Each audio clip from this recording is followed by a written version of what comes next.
Bonjour à toutes et à tous et bienvenue dans Open Science Stories. Open Science Stories, c'est un ensemble de témoignages de femmes et d'hommes qui font vivre la communauté Open Science Game. Laissez-vous inspirer et réveiller votre pouvoir de transmission. Je suis Régis Schneider, aussi connu sous le nom de Régis Bob, et cet épisode est consacré à Laetitia Ternier, créatrice de jeux Open Science Game. Salut Laetitia. Bonjour Régis. Alors dis-moi, déjà on va commencer. Tiens, quelle est ton occupation principale dans ta vie professionnelle? Alors moi je suis coach agile. Oui. Voilà, j'accompagne. Alors c'était essentiellement dans le monde du service, donc j'ai accompagné plusieurs clients ces dernières années, plutôt des gros groupes bancaires, donc des hyperstructures. Et donc, quelle passion as-tu pu développer ces dernières années? Alors, moi, je fais très attention en fait aux interactions qu'il peut y avoir entre les personnes. Donc, voilà, c'est quelque chose que j'observe, qui me passionne et j'essaye effectivement de faire en sorte que ça se passe le mieux possible. Donc, je suis attentive un petit peu aux signaux faibles. Parfois, il peut y avoir des micro-tensions qui cachent des tensions plus grandes en fait derrière. Donc, oui, je suis assez sensible à ça.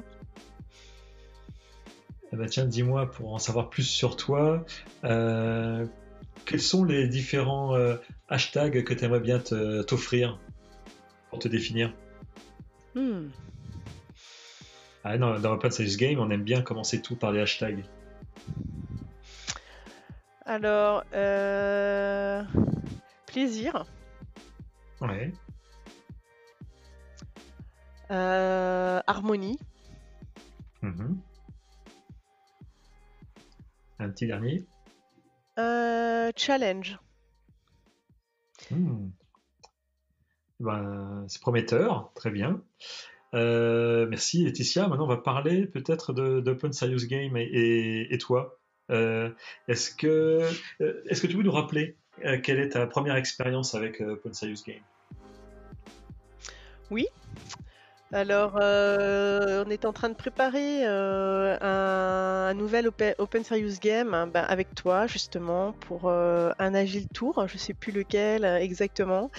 Et on s'est dit, tiens, ce serait bien de le mettre à disposition pour la communauté, pour que ce jeu puisse vivre après. Et donc, moi, j'ai vraiment le souvenir de ma première rencontre avec Alexandre Quach, qui est l'un des fondateurs de ce mouvement-là. Et on a eu une conversation vraiment très détendue dans un café, mais ce que j'ai retenu de notre conversation, c'était vraiment l'importance sur la transmission, de faire en sorte que le jeu puisse vivre ensuite en dehors des créateurs, en fait. D'accord. Donc toi, tu étais en position de créatrice de Serious Game. Voilà, Oui. c'est ça. Alors, qu'est-ce qui t'a le plus séduit dans Open Serious Game? Tu parlais de l'intérêt de la transmission. Est-ce qu'il y a d'autres éléments? Oui, il y a d'autres éléments en fait. Moi, il y a deux choses en fait. C'est que j'ai parlé des interactions un petit peu au début. J'ai remarqué qu'effectivement, je crée beaucoup de jeux. Alors pour mes accompagnements et aussi pour la communauté agile lors des conférences. Et je me suis rendu compte que à chaque fois, ce que je proposais en fait, en tout cas dans les conférences, c'était pas des conférences, mais c'était des ateliers que je co-créais avec une deuxième personne. Donc quelque part, c'est aussi le plaisir de co-construire et d'apporter un peu de soi, de prendre un petit peu de l'autre et d'interagir aussi dans cette co-construction. Donc c'est vraiment ce bout de chemin que je trouve super intéressant, super enrichissant. Et puis après le résultat, à chaque fois on a été plutôt content, mais on récupère aussi à chaque fois des petits feedbacks. On dit tiens, on pourrait l'orienter un peu plus comme ça, l'adapter de cette façon. Et on a à chaque fois effectivement, on a l'impression que quelque part il est relativement abouti. Et non, même si c'est notre bébé en quelque sorte, parce qu'on l'a créé, on le connaît par cœur sur le bout des doigts, et ben non, sur une autre session d'après, et ben il y a un petit truc de nouveau qui se crée, et tiens, peut-être que là-dessus, c'est quelque chose que j'avais pas perçu, on pourrait aller peut-être un petit peu plus loin. Donc, même entre nous, entre guillemets, il vit encore. Et puis après, c'est toujours aussi le plaisir quand on a joué quelque chose, de s'entendre dire peut-être 2, 3 mois plus tard, ah ben tiens, j'ai utilisé ton Open Serious Game, parfois sur une partie uniquement. Bah tiens, j'ai utilisé cette première partie, je l'ai un petit peu modifiée, plutôt que d'appliquer à l'équipe, je l'ai appliqué au produit, par exemple. Et là, on se dit, bon, bah c'est c'est chouette, voilà. Bah, merci Laetitia pour tout ça, c'est très inspirant. Est-ce que tu pourrais nous partager l'impact que tu as identifié comme étant le plus prometteur par rapport à tes animations?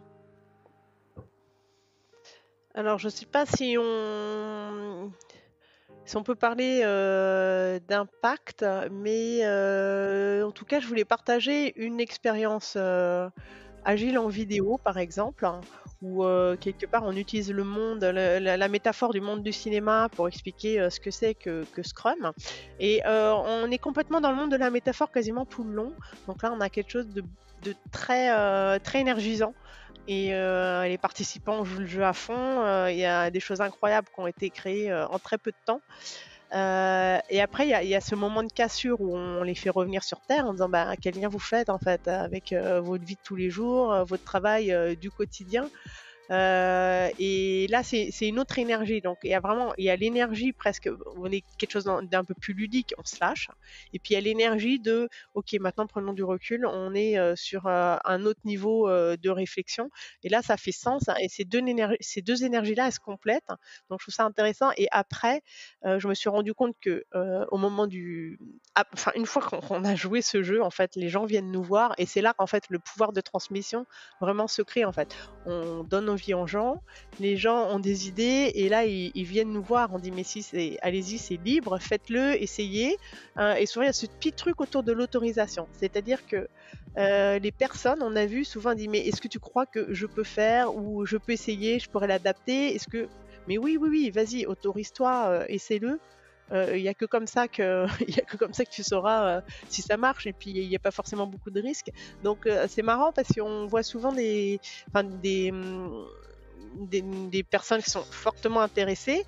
Je pense qu'il manque un tout petit truc pour franchir le pas, pour être eux-mêmes open serious gamer quelque part. Là, je comprends bien, Laetitia, ce que tu peux engendrer chez les autres, ce que tu peux leur transmettre.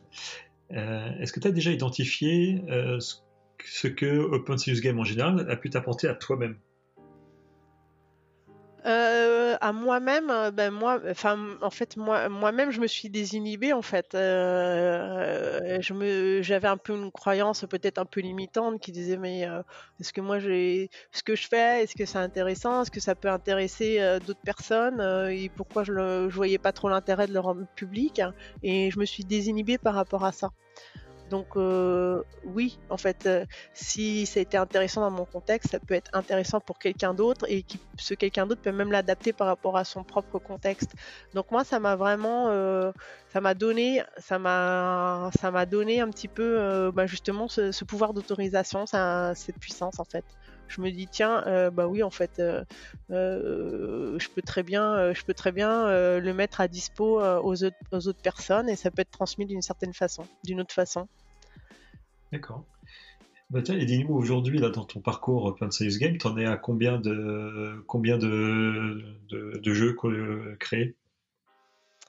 Alors, je crois que j'en ai publié 2. Oui. Il y en a 2 autres que j'aimerais publier. D'accord. Et voilà, c'est pas bien. Ça fait longtemps que je me dis il faut, et que je le fais toujours pas, mais je vais le faire. Donc, tu as commencé ton parcours Open Serious Game en tant que créatrice. Oui. Comment tu vois ton chemin Open Serious Game, comment tu le vois sur les mois qui arrivent? Comment tu le poursuis ton chemin? Honnêtement, je me suis pas posé la question.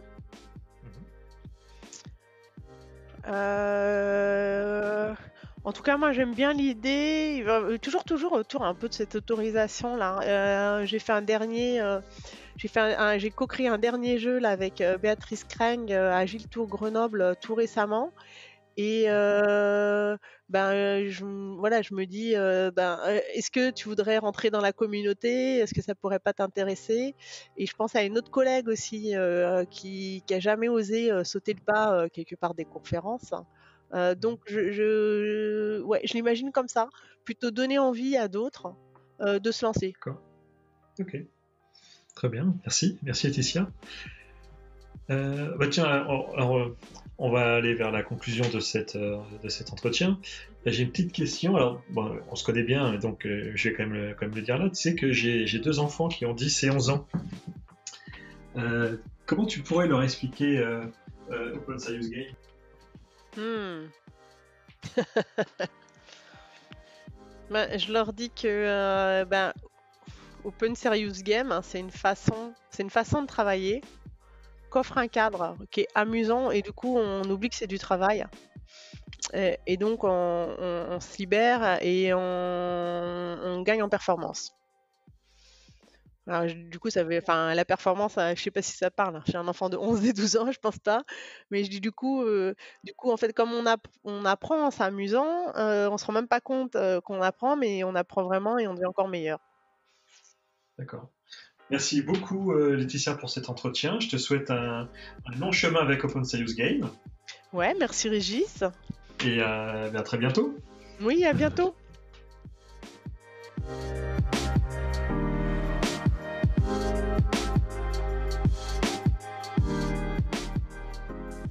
Pour plus de témoignages inspirants ou pour participer à Open Serious Stories, abonnez-vous et suivez le hashtag Open Serious Stories sur les réseaux sociaux.